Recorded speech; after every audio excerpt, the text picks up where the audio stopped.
Hey everybody, this is Carter and welcome to this episode of Making It Up, the conversation series where I get to sit down with writers of all backgrounds, writing all sorts of different things, and just talk shop, hear their life story, just ask whatever questions kind of come to my mind. So you never know what you're going to get with this show. And before we get to today's guest, just a quick mention about my company, Unbound Writer.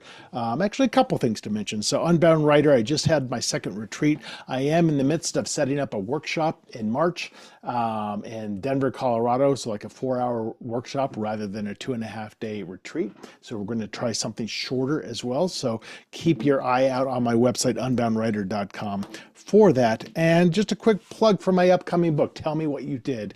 It is one of the favorite things I've ever written. It is probably my favorite cover of any book of mine. Source Books and their art team just knocked it out of the park. And if you're watching this on YouTube, then you can see the book in the background up on the shelf over there and on the wall. And it comes out, actually the publication date got moved a couple weeks. It's out January 28th. So please, if you love really dark thrillers, propulsive thrillers, please pre-order. Pre-orders are very important. And just as a reminder, not only for me, but for all writers, leave reviews, provide feedback. That is all very helpful stuff. All right, so let's get on with it. So today, when I talk about having writers of all different backgrounds and writing all different types of things, I'm specifically thinking of my guest today, Barbara Feigin, who is fascinating. And I don't want to spoil too much of the conversation, but Barbara Feigin has written a memoir called My American Dream, and it all starts with her as a 2-year-old and her parents escaping Nazi Germany to get to the States. And the way they did it is harrowing, almost beyond imagination. We've all heard those stories, but every time you hear one, it just brings chills. And this story is particularly daunting to listen to. But so not only did they eventually make it to Washington State, but Barbara went to business school, moved to New York City in 1960, and worked in the world of Mad Men, worked her way up to be an advertising executive with Gray Advertising, obviously a massive, massive, massive advertising company, and really a very against all odds kind of a story. So, again, I don't want to go into too much detail, and it's kind of interesting, and I don't really want to get very political here, but I'm as we're talking here, I'm just a couple weeks before the election, and it's occurring to me hearing her story about her parents fleeing this government and her reestablishing herself and really not taking no for an answer and sticking to her dreams and making sure those dreams had plans behind them and achieving the success she envisioned for herself, made this feel like a very timely conversation. So whereas most of my episodes get released anywhere between 4 and 6 weeks after I have the conversation, I'm kind of pushing this up to the top and releasing it as soon as possible, because I do think it's just an excellent story to hear. I do think it's timely, and she just has great messaging for whoever out there is receptive to hear it. I highly suggest you go pick up a copy of her book. Again, it's called My American Dream, and I think you're going to enjoy this conversation. I certainly did. This is my chat with Barbara Feigin.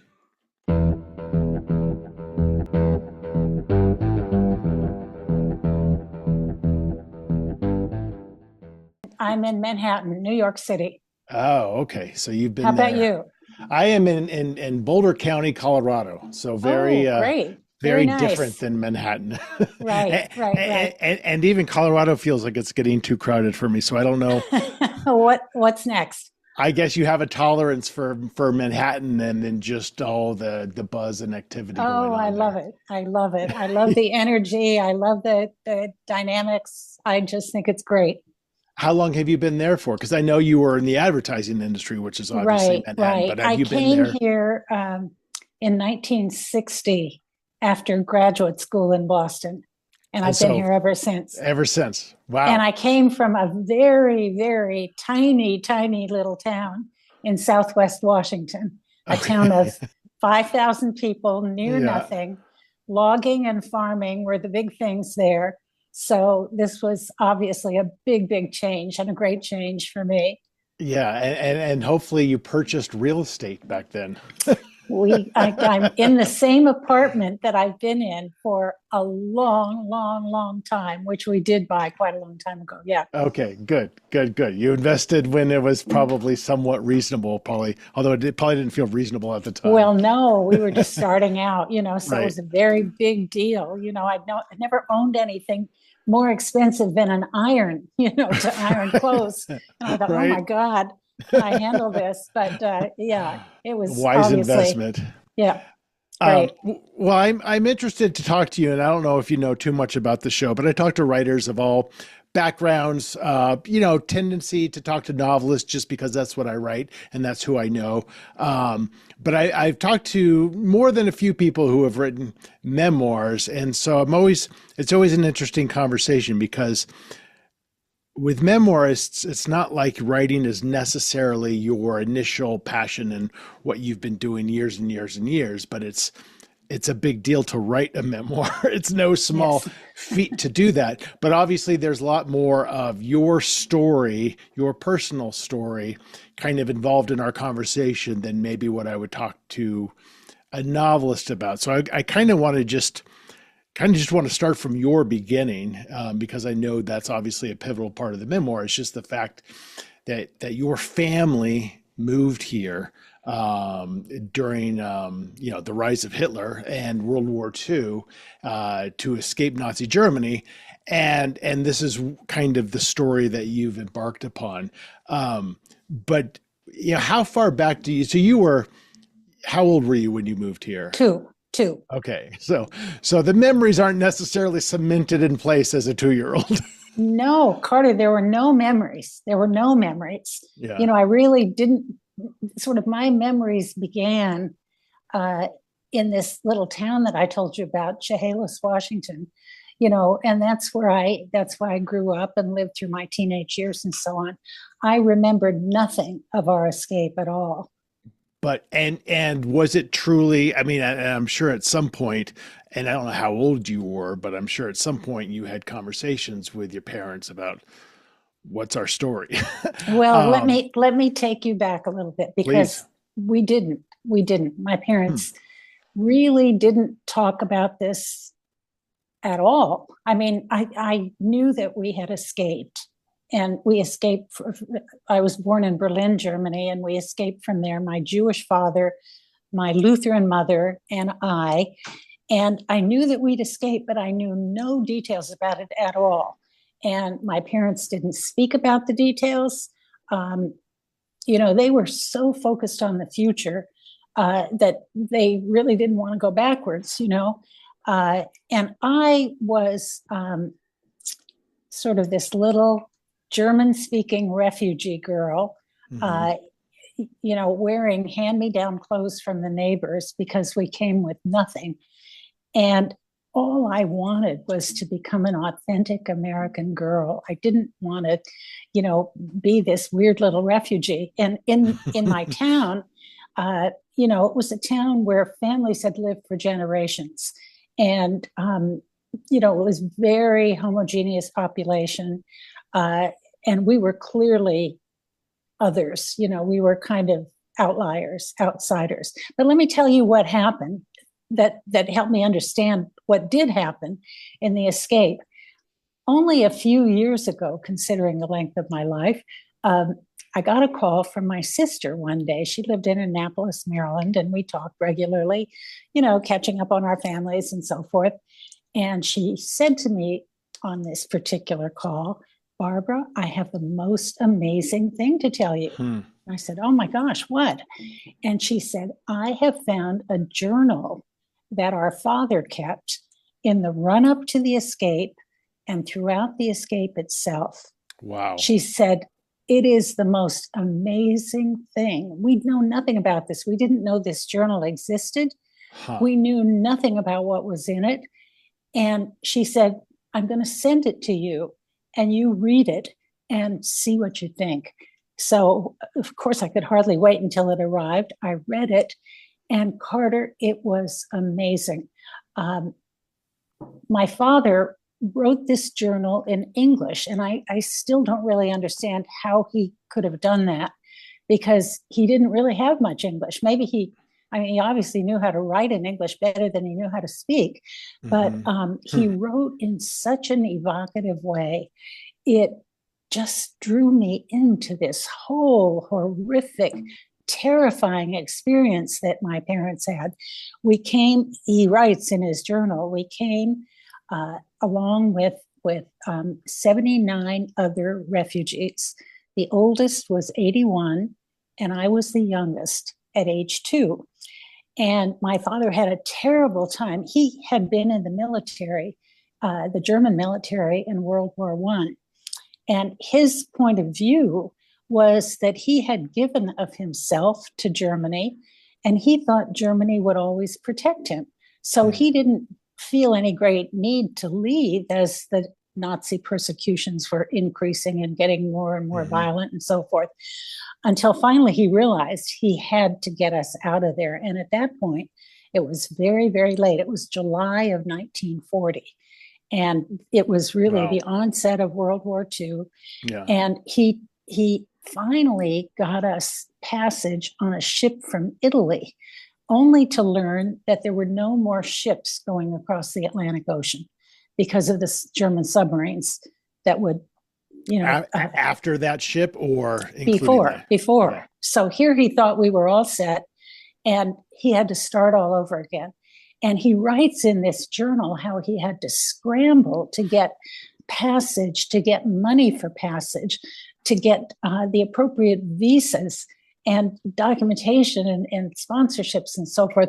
And he was frantic. He was just going crazy and knew that he had to move. He had to move quickly, or else who knew what would happen to us? We'd undoubtedly be taken to the concentration camps. So anyway, he finally got passage for the three of us on a train that left Berlin late in July of 1940.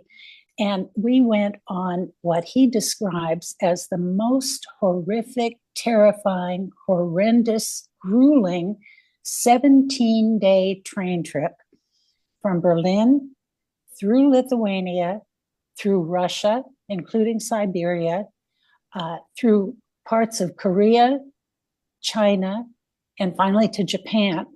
Oh my goodness. In this 17-day trip, there were days when there was no food, there was nothing to drink. They came, Carter, and he writes about this, they came with $10.50 for our entire family, the clothes that we were all wearing, the few things that they were able to carry, and they, of course, had to carry me, so they couldn't carry very much. And they brought a tent because they had no connections in the U.S., no idea what would become of us. They knew no one. They had no connections. They had no money. They absolutely had no idea. But my parents were very determined, and my father writes about this, and had great optimism that one way or another they would make this work. So we finally get to Japan 17 days later, and the train was stopped 14 times. Each time the train was stopped, they would have to show their documentation. A few times they would have to show what was in their few little pieces of luggage, and they were terrified. They were terrified that they would be taken off the train, and God knows what would happen to us all. Were the documents real, or were they? Yes. Yes. But had your family assumed a different name to obfuscate the Jewish background?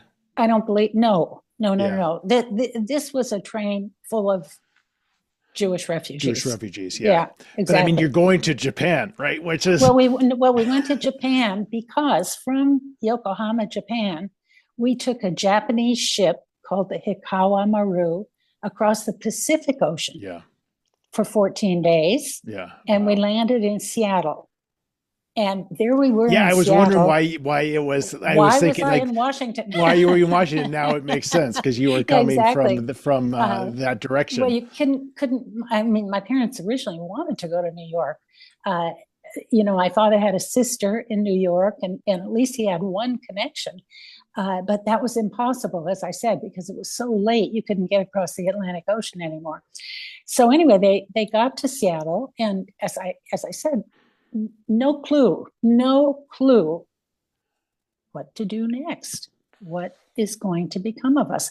My father writes in his journal. He's really the writer in our family. Hmm.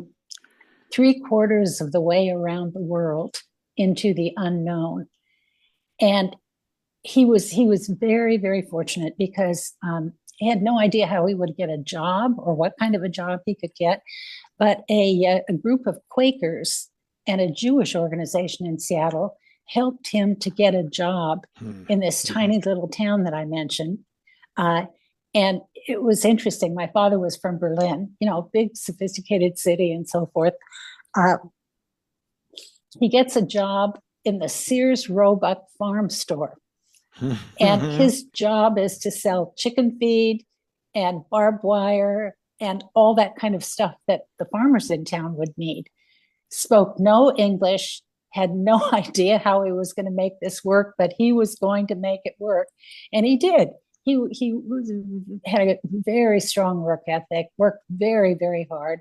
And over time, he had a mentor who came in and was the boss of the store and kind of took my father under his wing and recognized that he had potential to do more than work in the farm store. And he brought him along. And as my father learned English, he was able to Yeah. sort of progress. And he was Wow. thrilled to be working at Sears Roebuck, which in that day was the iconic retailer in Right. America. Right. Everybody Right. The knew Christmas Sears Roebuck, catalog was way got to the Sears pound. Roebuck catalog. Exactly, exactly. So anyway, I read all this and I thought, oh my God, I know none of this. I know none of this. And my parents at this point had both died quite some years ago. And I thought, gee, if I had known about this, I would have been able to really talk with them about it Right. and learn so much more. But I learned so much about their character, which I, of course, as a kid, had never even thought about. My goal was to become an American girl, Right. but I learned about how courageous they were, how brave they were, how determined they were, what perseverance they had. Um, and they came up against all kinds of challenges, both in the run up to the escape itself, and those early days in America Of trying to course. get Of course. established. And through it all, they were so optimistic and very resilient. I mean, if there were obstacles, they would try to figure out, how to get around them, how to get through them, how to get over them. And, they were just determined to make a good life for our family here, which they Yeah. did, I mean, it definitely speaks to the strength of the will to survive. for And it sure. makes you wonder, like, I hear all this and I think all of this plus a 2-year-old. That to me sounds like that would be the breaking point of how, Well, the but idea of a 17-day train trip right, with a right, 2-year-old is just, right. beyond, Right, right. People complain about a 3-hour plane flight with a 2-year-old, exactly, but it's exactly. also kind of the catalyst to survive is the fact that there's a 2-year-old. I think there's probably even more of a spirit in you to like, this has to work Well, because that's a good point. That's a good point. we are Yeah. responsible for this child. And so clearly then they had more kids after One. reestablishing themselves in the United States. Yeah. I mean, do you think about, because you hear all the time, and it's a cliche about at least war veterans. not really discussing their experiences, but you don't hear it so much about refugees who fled, and of course there's friends and there's family left behind who weren't fortunate, I assume, Right, right. and that must make it incredibly difficult to. It forces you to want to just look towards the future. I guess I get that because the past is so horrifying. Well, I think those are a couple of the big reasons why they did not talk about the escape and the Yeah, past and the persecution and all that sort of thing very much. I think they were so focused on making a life in America, right, and America was such a dream, kind of. They were so thrilled, Carter, to be in the land of the free. My father writes about this so eloquently. He says, in the land of the free, we can be who we want to be. We can do what we want to do. We can go where we want to go. And very importantly, he says, we can think whatever we want to think. right. And we can express our points of view. We can read. There's a free press. Right. I mean, We he can was, vote. well, he didn't mention that, but clearly, Yeah. to your point of my having a sibling, my sister was born in the United States. And my parents were so thrilled when she was born because they said, now we have one person in our family who could become president of the United States. Right. 100%. Yep. Yep. Yep. So Yeah. anyway, And it's a timely conversation with the election year, so it's fascinating to hear. Like, certainly you, is. your father's point in his journal of the assumption that, hey, we're okay because I served for this country, Right. and finding out that that means absolutely nothing because of what your last name is so harrowing and timely, because Right. that, here you have this very established, very mature, very civilized country that it doesn't take much to really turn the tides on all of that. I'm also curious two things, and I don't want to go too deep into this, but one, where was this journal found after all this Oh, time? okay.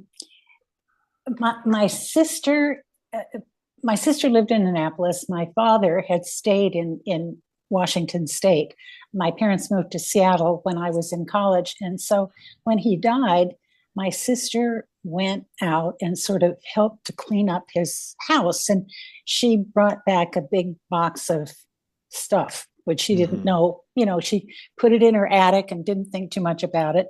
And like a little sidebar to this story, she went to high school in Seattle, and a lot of musicians were in her high school, Quincy Jones and several Wow. others.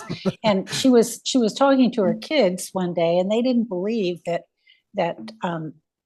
she went to school with all these famous musicians. And Carolyn said, well, let me go get my yearbook and I'll show you their pictures. And so she opened up one of the boxes, and the journal was in the box. Wow. And that was her first knowledge of it. That's amazing. I mean, And it was yeah, amazing. and I'm fascinated by the idea that this was written in English, Right. and I mean, first of all, if you know a language, you're almost certainly going to speak it better than you're going to write it. That's typically Mm-hmm. what happens, at least. And the fact that your father was opposite, and it was in his hand, so it wasn't like he was. I knew he'd done it because I got the journal. She sent me the journal, and it Yeah, was in his his handwriting. handwriting. I was shocked. I was Yeah, shocked. I and Carter, it wasn't just sort of crude, rudimentary English. It was written in such an evocative way. hmm. He wrote beautifully, and he well, as I said, he sort of drew me into his story so that I really felt not what he was going through, but I understood what he was going through. Right, right, Um, right. And And do you think that there was a reason do you think there was a thinking behind it? Like if it's in English, it'll be kind of harder for somebody to immediately read if it falls into the wrong hands. Maybe oh, I I'm don't trying to, know. I don't know. I never thought about that. I really yeah, don't know. I mean, yeah, I don't know. I don't know what his motivation was to do that. right. And I don't know what his skill set was. I mean, Right, I was just right. shocked. And how frustrating that you can't ask him. Exactly. How did this come to Right, be? right. Uh, But that clearly got, I'm sure that was one, if not, I'm sure there was more than one, but one catalyst for you writing your memoir, My American Dream, was, well, what now I have the story that starts it all. well, I have three sons, and each of them is married and has children. And I thought, I've gone through such a big portion of my life being kind of ignorant of this Mm-hmm. whole massively important thing that helped Mm-hmm. to really inform my parents and make them who they were. And Right. in And turn, that establish your entire family. makes me who I am. And I thought, I don't want any of my sons or my grandchildren or future generations to be as ignorant as I had been of Mm-hmm. what came before them. So I thought I really got to write this book. And it starts with my father's journal in his own words.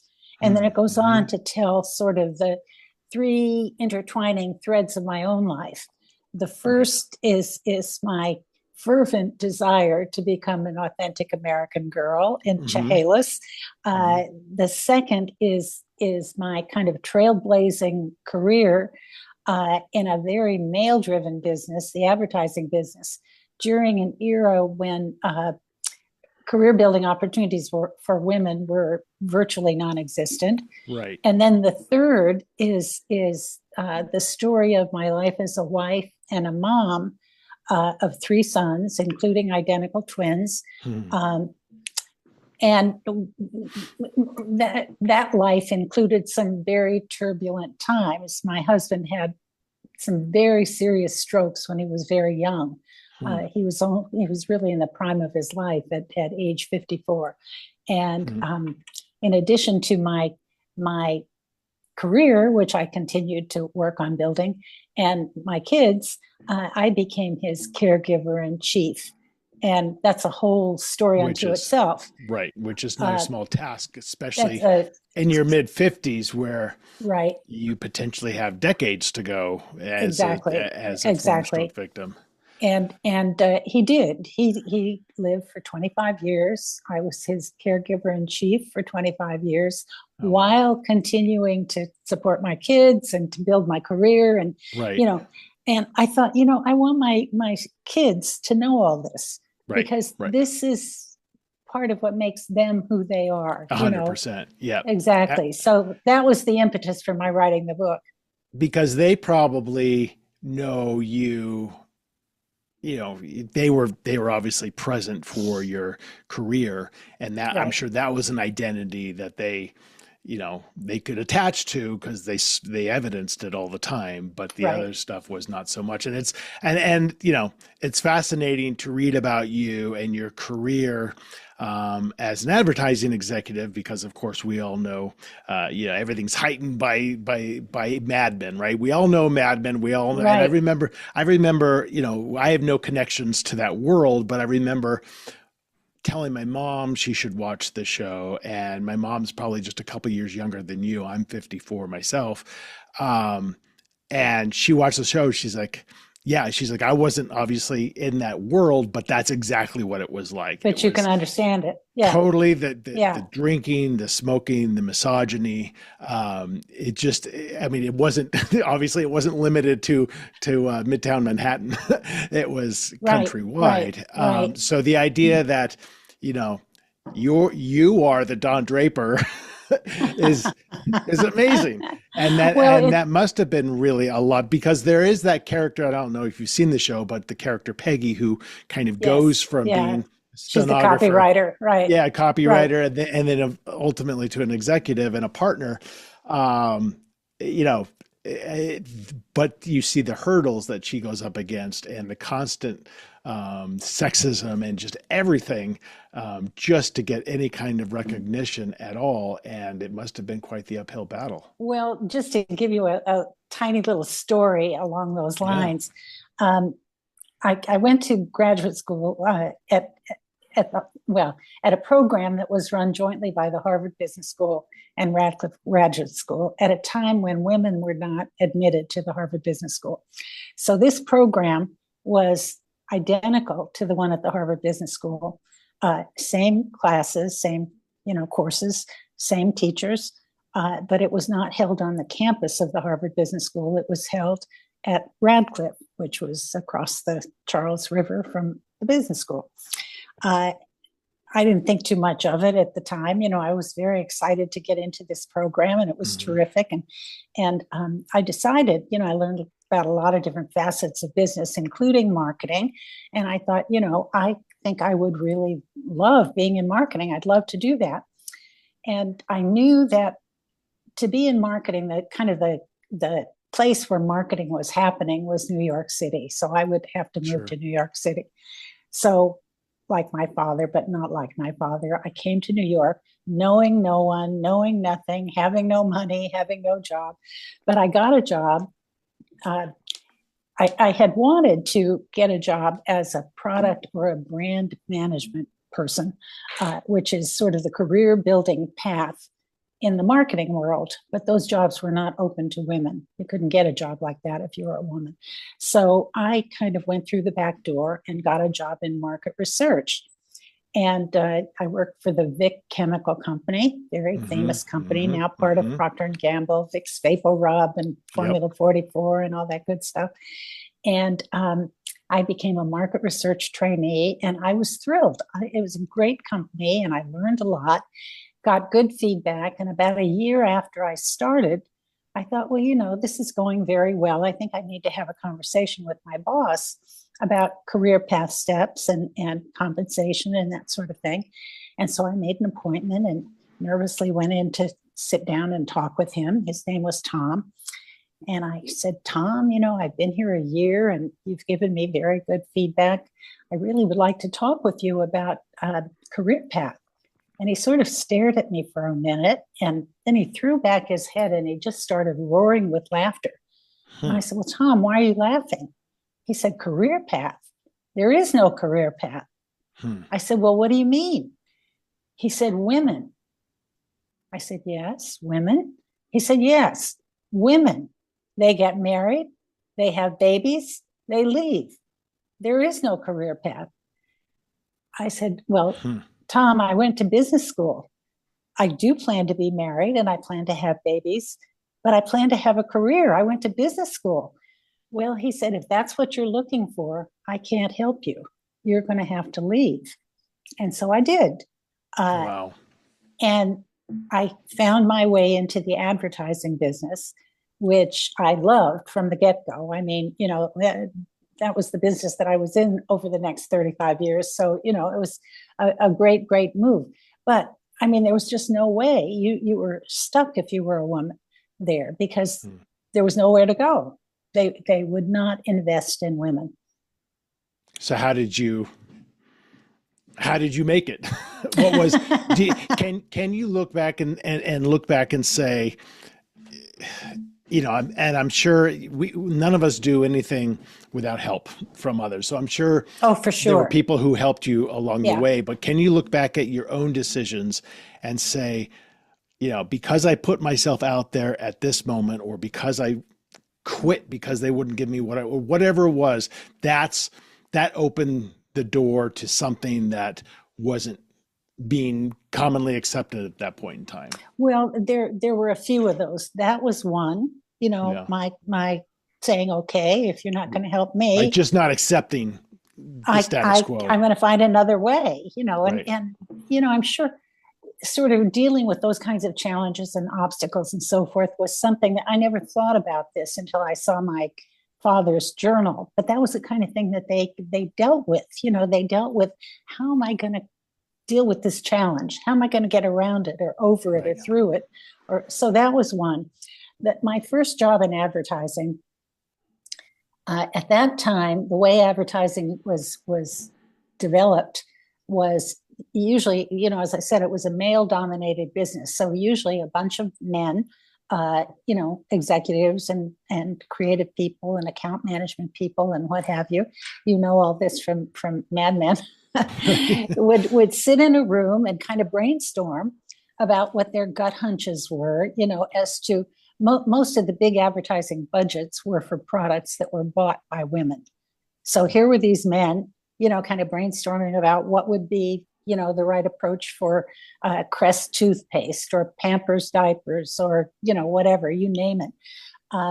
Occasionally they would ask their wives for input, sometimes their secretaries, but basically it was a by the gut kind of approach. And I began to, I was there for a few years, and I got pregnant when I was there. This is a sidebar story, but my plan was to work until the baby was born, take a few weeks off, and then come back. And I went to talk to my boss to tell him my plan, and he was very excited to know that I was going to have a baby. He said, "Oh, congratulations to you and Jim. That's just great." And I said, "Well, here's my plan." And I explained it to him, and his face just fell. Right. He assumed you were gone. "Oh, no." He said, "We don't do that." And I said, "You don't do what?" "We don't have maternity leaves." I said, "But Val," his name was Val, "this is my plan. How can you help me?" "Well," he said, "this is way beyond my pay grade. I have to go to the higher ups for this." And he did. Sorry, just to interrupt, just to clarify, what you're saying is that there was no plan. There's no maternity leave. You get pregnant, you leave, and you're gone. That's it. No maternity leave. You don't come back. Leave. Right. No maternity leave. Exactly. And so he did go to the higher ups, as he called them, and he called me back and he said, "Barbara, you've got it." "I've got what?" "You have a maternity leave." Well, that was the first maternity leave in this big, prestigious agency. Wow. And I was thrilled, of course, for myself, but I also knew this was really important for all the women who came after me. Right. And when you talk about what are the things that happened along the way, who were the people who helped me, he was certainly a person who helped me. How long did they give you? Well, it didn't really come to that. No, I think I came back in about 6 weeks, and that seemed to be fine with them. That was really all I felt I needed and wanted and what have you. But while I was there, I began to notice that there was this agency called Gray. And I was reading the paper. Small little agency called Gray. They seemed to be reeling in all these new accounts, really exciting new accounts, and with big budgets. And I thought, gee, I wonder what they're doing. I wonder what their secret sauce is. And so I began to go to conferences where some of their people spoke, and I began to understand what they were doing. They had a whole different approach to making advertising. It really started with doing large-scale consumer attitude research that really helped them to understand consumers' wants and needs, worries, concerns, wishes, hopes, dreams, etc., so that they really could develop strategies before the advertising started getting developed. Right. The strategies, so like focus groups and this kind of thing. Well, it was quantitative research.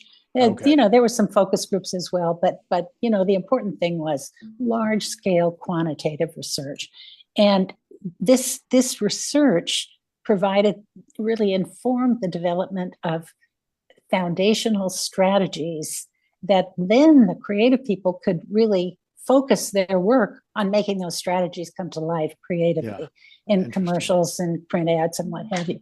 It was a whole new paradigm for developing advertising. And, today it's not a big new deal. Everybody began to do it over the years and so on. And you hear what's going on in political research. It's very much the same kind of thing. What should I be talking about today? Well, let's see what the research says, Right.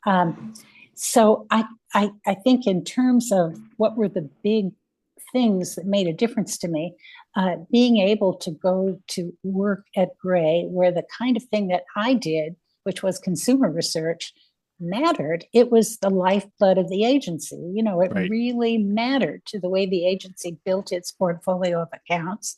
And I was very much involved in helping the agency over the years build its portfolio of accounts. And over the years, I sort of rose up the ranks, and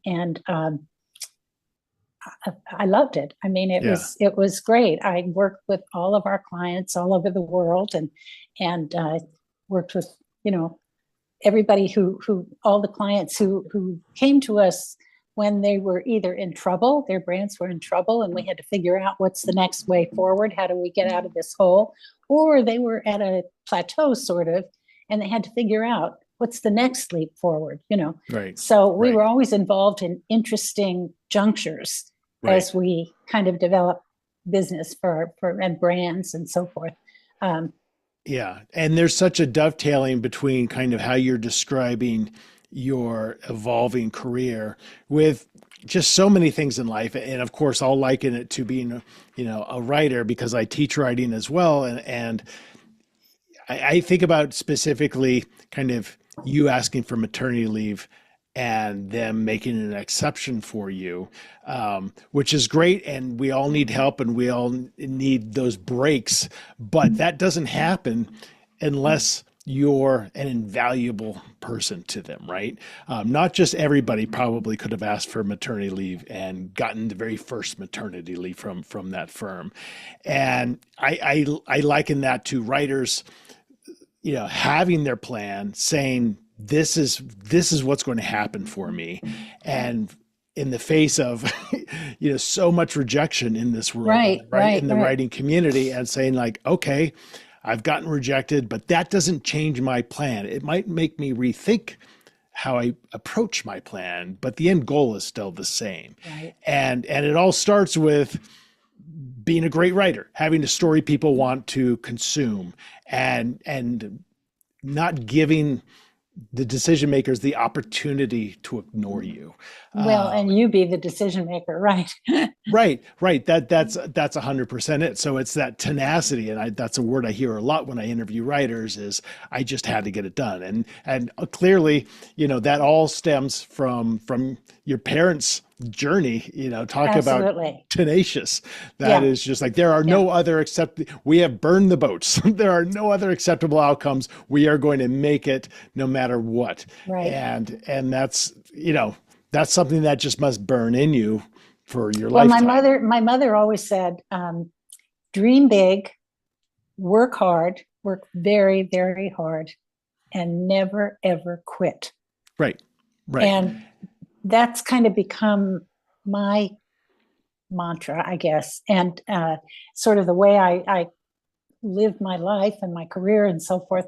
And I think my kids have sort of osmosed that understanding. I think they really believe that too. They've sort of gone after their dreams, and it's really given me great pleasure to see all that happen. Yeah, and and working hard and never quitting doesn't mean you're not constantly observing and rethinking and being flexible in how you achieve your goals, because we know plenty of people who are some of the hardest workers of all that get nowhere because they're unwilling to tap the pulse of conventional wisdom and listen to what the realities of whatever they're trying to do are. So that there is a lot of kind of being curious about your surroundings and the situation you're in so that you can then adapt to that. So now just shifting a little bit to the actual act of writing this memoir. I know so many writers, especially aspiring writers, who struggle with imposter syndrome and the mere act of writing, and they've written a book and they're so embarrassed by it. And I always tell them, I'm like, I think you need to stop and appreciate the fact that you wrote a book. So few people do that because it's an incredibly hard thing to do. Yeah. And some people might think, well, writing a memoir, you're writing about yourself, so maybe that's easier. I would say that's absolutely probably not true. That it's probably even more difficult because you can't make things up. You have to be true to the story that you're trying to tell, which is based in fact. So when you, and obviously over the course of your life, I'm sure you've written plenty. So the actual act of writing. Business communications. I mean, and that was my background too. It was business writing. So when I started writing fiction, it was like hand-to-hand combat. Every sentence, it was so difficult. So what was that like? So you had to make the decision. I want I'm ready to tell this story. I don't know, maybe it had been percolating in you for a while and your father's journal became a catalyst. But when you No, actually sat down no, to, oh no. no. A lot of people So over the tell me about years it. have said to me, you ought to write your story. And I never thought my story would be interesting enough to anybody except me. Uh, Mm, then, of course, my father's journal was really the impetus, very catalytic. But Carter, I had no clue. I had no idea. How do I write a book? I had no idea. Um, I didn't know even what step one would be. right. I mean, all I knew was that I definitely wanted my father's journal in it, but how do I get started? So my husband has a cousin who is a pretty acclaimed novelist. Her name is Susan Rieger. She has a book Okay. coming out on Tuesday next week, by the Oh, way, great. um, called Like Mother, Like Mother. Hmm. Um, and I thought, well, I'll have lunch with Susan and tell her what I'm fussing with here and see whether she has any ideas. And she said to me, I don't know. She said, I can't help you, but I think you need a coach. And I said, Hmm. oh, that's an idea. I didn't even know there was such a thing. Hmm. And she knew of someone in particular, a man who had been her student at Yale some years ago, and in the meantime had done plenty of writing himself and editing and was teaching writing. And she said, I think you should talk to him. He may not be the person to work with you, but he might be able to point you in the right direction. So we got together, and he said, I think I can help you. And what he did with me, we met each week for 3 hours over the Wow. course of 12 weeks. And he interviewed me about all sorts of things having to do with my background and my recollections and my loves and hates and works and dreams, worries and dreams and what have you. And he recorded these conversations and put together transcripts, typed transcripts. And in addition, he gave me homework assignments every week. And Hmm. those were also to kind of dig deep Hmm. and try to remember some things and think about what did they mean to me and what have you. So at the end of all this, he gave me a big binder that had these transcripts and the responses to my homework assignments. Hmm. And I said, well, Keith, now what do I do? He said, well, now you write your book. Right. And Now I said, your oh. book is you have an outline for your book at this point, Well, it wasn't an basically. outline. It, as he called it, generative. It was a lot of input, but it Yeah. wasn't organized in any way, Right. Right. Um, so I said, I have no idea how to start. And he said, well, maybe I can help you. He said, maybe I can help you put together an outline. I know you've talked about outlines with other people that you've interviewed. Hmm. Um, and this may not be what you end up using, but it'll be kind of a stimulus for you to think Right. about how would you 100%. like to Yeah. organize your book. And so that's what he did. And from there, I kind of just started step by small Right. step. I mean, very small Right. steps. I Right. would just do a little bit at a time. And I had a woman who is a developmental editor who saw my my first attempt at a manuscript and gave me some organizational ideas at that time. And I had another very good friend from college who never was a professional editor, but is an outstanding editor. And she looked at my pieces as I finished them and gave me feedback along the way. And all that was helpful. And I think one of the big issues that I had, since I had this journal, and then I had the three strands of my own life, and I couldn't figure out how to organize this because the three strands, you couldn't do it quite chronologically because they all, kind of overlapped with one Right. another. And I Right. thought, oh my God, how am I going to do this? But anyway, one small step at a time. Right.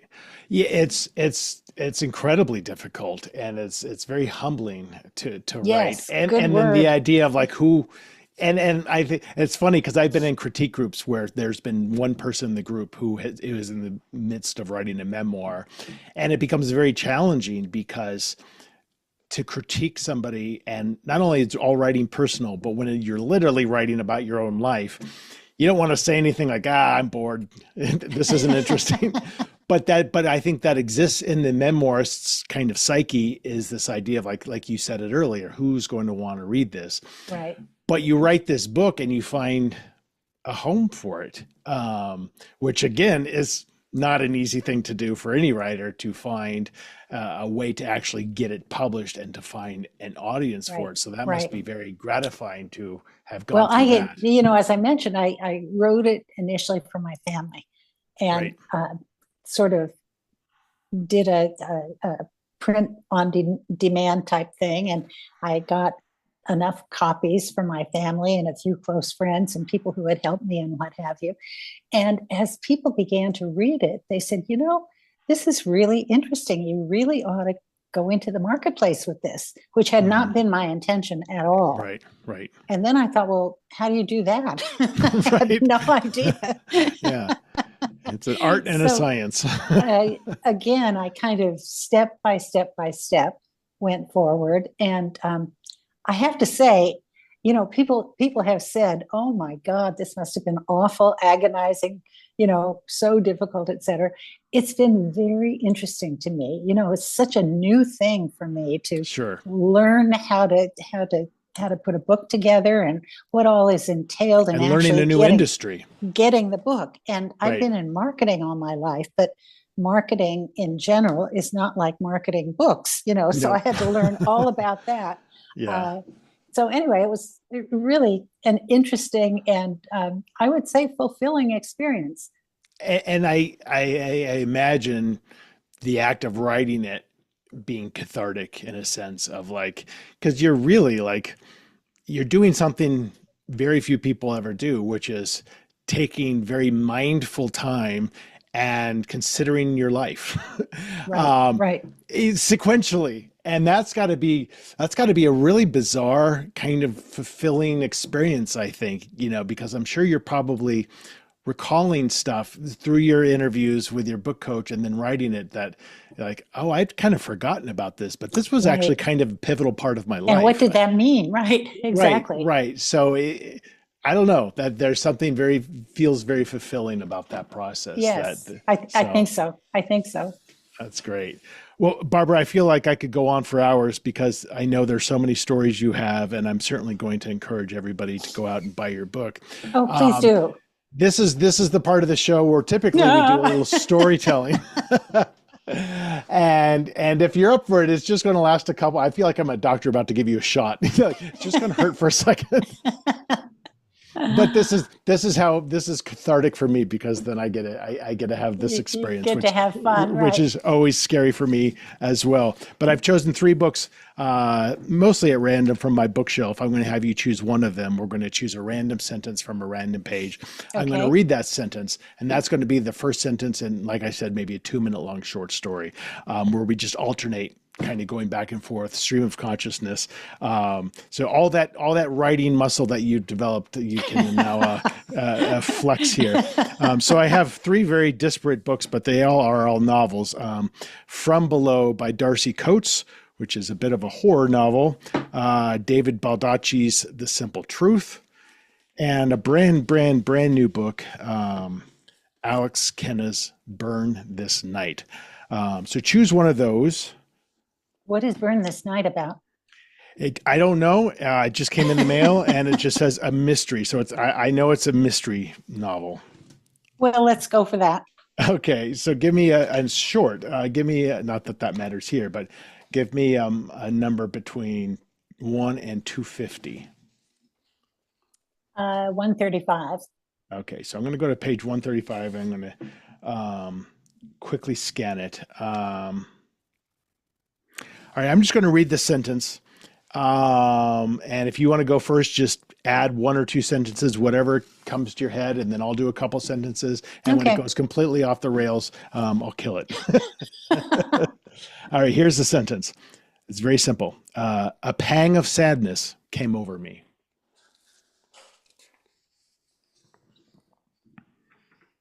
What is it that's making me feel this way? The obvious answer would be looking down at the body on the floor. But it's hard to say it made me sad. I was more curious about what I was seeing. The sadness must be coming from somewhere else. Oh my God. Whose body is this?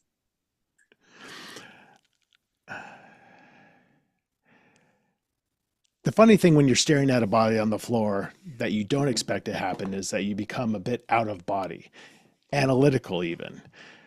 I was able to push my sadness and my curiosity aside to crouch down and look for any obvious signs of death.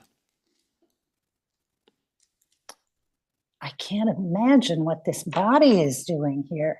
Who is this? The easiest way to answer that question, I know, would lie in the man's wallet. So I took a deep breath and wormed my right hand inside his vest pocket, finding a leather billfold. I nervously opened the billfold, not sure of what I was going to find. And whatever I was expecting, it certainly wasn't what I ended up finding, which was not the man's driver's license, but his FBI badge. Oh my God, what we is can call this it there. FBI person doing here? I don't know why there's always murder when I do this. Well, you write mysteries, right? I do. I write thrillers. Yeah, there's always, it usually gets dark very quickly, but it's fun, isn't it? It's like, yeah, it is. Now you have a whole new story to tell, Barbara. Yes. So, clearly when one writes a memoir, that's the memoir that they're going to write. But now that you've gone through this process of writing a book, do you have thoughts about writing something else? No. One and done. I love it. Well, I don't know. This is sort of my story. I have to think about, do I have any other stories in me? A lot of people have said, gee, you ought to just focus a story on your career, because it was long and interesting and had many twists and turns along the way. I felt like I kind of told that story already, though. So I don't know. I'm not against it. I just haven't thought of anything yet. Right. Well, you've been fascinating to talk to, and I appreciate your time. And I love the chance that I got to sit down with you for an hour. And not only do I wish you all the success, obviously, with this book, which has done very well, but I just want to say my heartfelt appreciation for getting your story out there. Oh, thank you. May I tell you about my website? Please. Barbara Feigin, BARBARAFEIGIN, one word, lowercase.com. Excellent. And I will obviously, I'll be recording an intro and an outro to this where I'll be Here's the book. Showing your book cover. I'll be, perfect. My American Dream. Great. Yep. Thank you, Barbara. Thank you. Enjoy the rest of your weeks. What a really pleasure. Enjoyed talking with you. So that's it. That is my conversation with Barbara Feigin. I certainly wasn't lying when I told her I could have gone on for hours talking to her. There's so many good stories, so much wisdom that I feel like I could glean from her. So I appreciate the time that I had with her. Again, I think it would be great for you to go out and check out her book, My American Dream. You should at least learn more about her, which you can do at her website, which is barbarafeigin.com. Feigin is spelled Feigin. And while you're at it, I'll go ahead and plug my website, carterwilson.com and unboundwriter.com, where you can find my books, find my newsletter, read about my coaching services, all that good stuff. So anyway, folks, go out, go vote if you're here in the States. I implore you. And we'll see you on the other side. Thanks, as always, for watching and listening.